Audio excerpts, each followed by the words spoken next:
Orchestra conductor David Brophy is making his way across Dublin.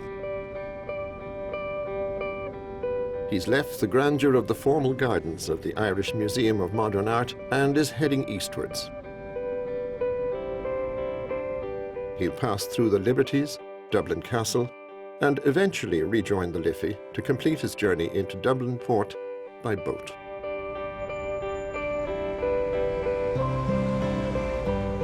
The St. James's Gate Brewery was founded by the legendary Arthur Guinness in 1759.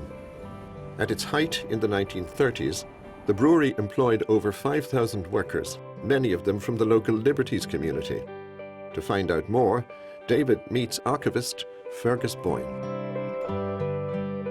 Fergus, this is amazing. Tell us about the photographs. So the photographs we have here they all date from the early 20th to mid 20th century. What we have happening is the delivery of the casks by our own steam engine, the Gagan steam engine, to the jetty, and then the pulley system pulls the casks onto the barge where it starts its journey down to Dublin port. And here, I love this photograph because you can see some children looking down over the barge just at the Halfpenny Bridge. Yeah. Tell us about this one. Yeah, so this is one of my favourite ones. It's really evocative. The story is that often these children would yell at the guys on the boat, "Oh, bring us back a parrot," because they thought they were going to exotic places. Amazing. Yeah. It makes you want to have the barges back again. When are we going to get the barges back, Fergus? I don't know. Soon, come on, we got to get the barges back. It's gorgeous. Yeah. Thank you so much, Fergus, for showing me these amazing photographs.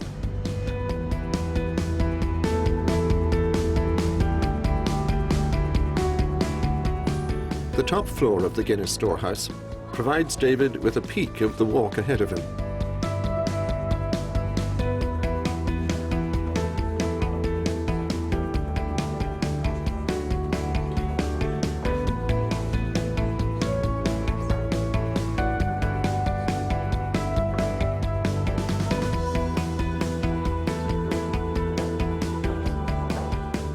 We're at one of the highest points in the city, and I'm looking out here, and what I think of the top of the Eiffel Tower in Paris, I think of the top of the TV tower in Berlin, I think of the top of the Empire State Building in New York. You look out on all those iconic cities, and none of them look like Dublin, our city. And you look out and you say, this unique city is such a fantastic place.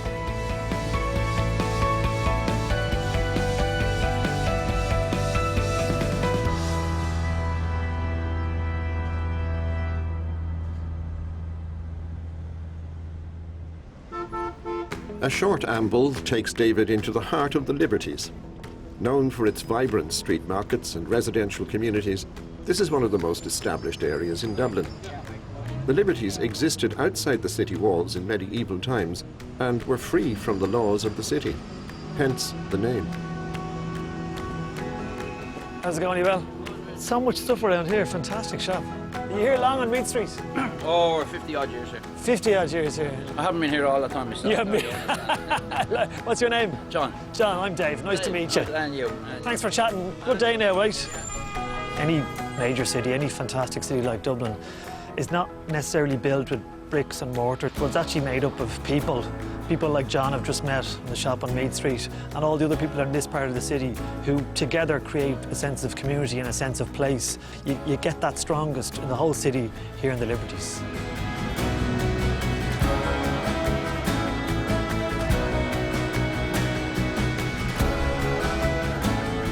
From the Liberties, David makes his way alongside Dublin Castle, in the heart of historic Dublin.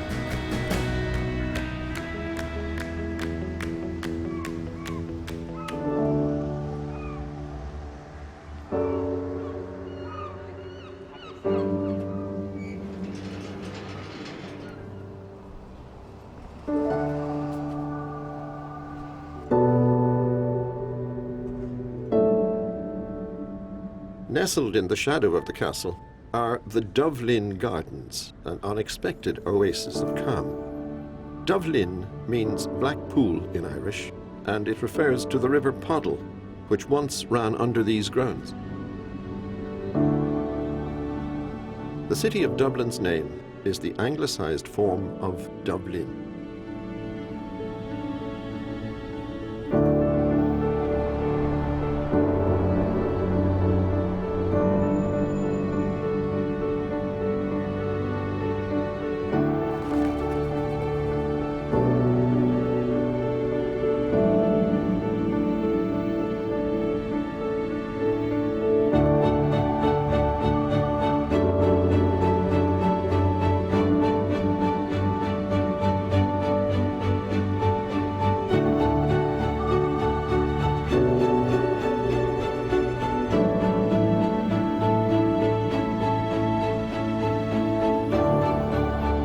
better place for a conductor to reflect on the manuscript of his next concert?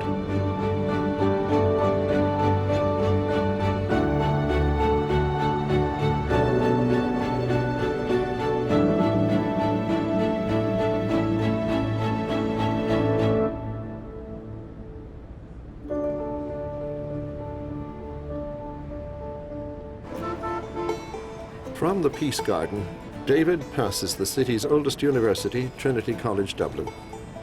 Crossing the Liffey, he'll see the digital and business hub of the Irish economy, the so-called Silicon Docks, in whose shadow rest the iconic famine memorial sculptures.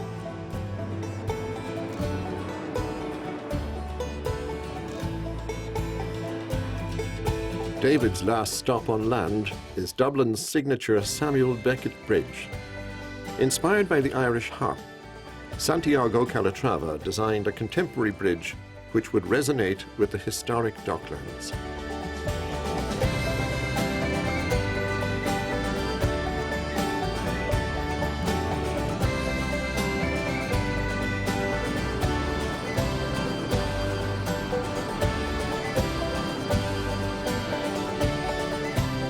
So I've just walked up the North Quays, and as you can see, I've passed the Custom House and the Jeannie Johnston boat, and I've come across the Samuel Beckett Bridge. And as I stand here, the one thing I notice is, well, the one thing that's most impressive is how wide the Liffey is. It must be at least 5 or 6 times wider than when we saw it at the very beginning of the day, a mere 7.5 kilometres back there. And as the sun sets in the south side of Dublin, and I look down, I see the beautiful colours, the greens and the blues weaving their way to the Liffey. The one thing I think to myself is, can I see the city from the lowest vantage point and at the same time give my legs a well-earned rest? And the better way to do that, take a boat trip, which I'm going to do now.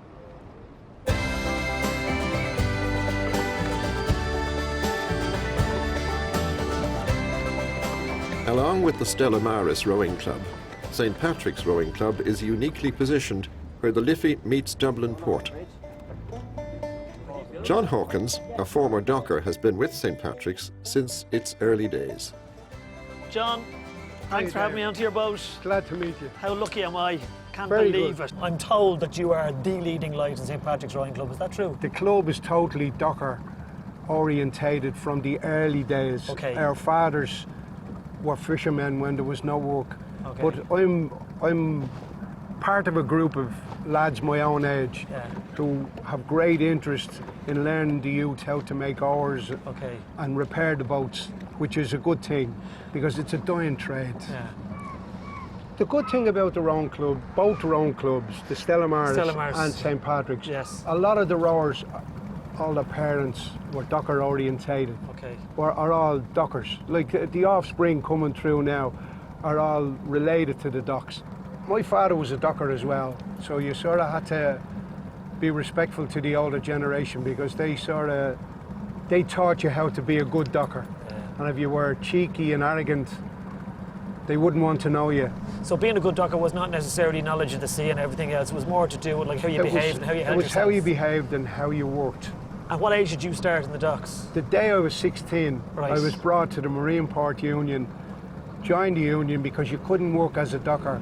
It was like, as you've seen Marlo Brando in the film, you had to be unionised. Right. It was a great way of... On the waterfront. Yeah, the docks was a total Very replicate similar to of the film.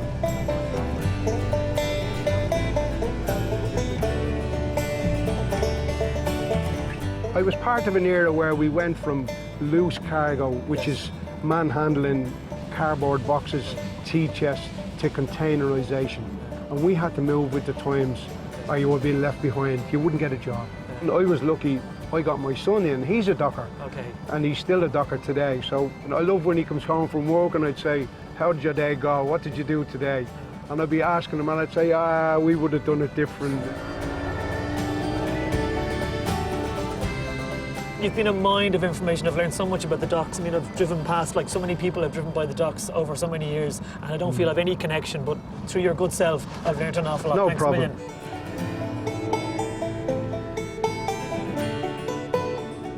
Strangely, when I think of the journey from Chapel Lizard up now to the estuary here, to the end of the River Liffey as it goes into the Irish Sea, I actually looking back now at the fan memorial and thinking of all the people who came from across this country to Dublin to get onto a boat and to leave and not come back, my feeling is I actually want to do a U-turn, go back into my city and discover all the nooks and crannies, because there are many that I didn't even see today.